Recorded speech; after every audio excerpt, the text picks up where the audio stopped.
Sa Francet, alam naman nating big hit yung inyong MMFF movie na My Future You, di ba? Tanong ko lang sa inyo, is there any pressure on your part na maging successful at blockbuster din itong movie nyo na itong gagawin? Second movie, tama, di ba? Okay.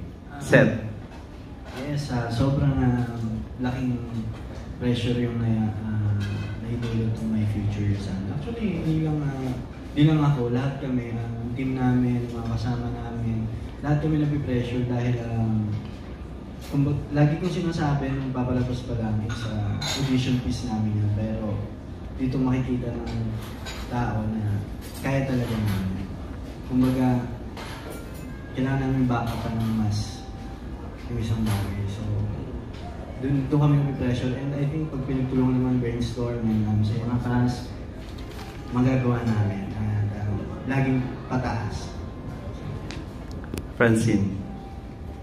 Actually, pareho lang din po ng sinabi ni Seth, pero syempre, in our director we trust sa buong team po. Okay, thank you very much and congratulations to all of you. Thank you.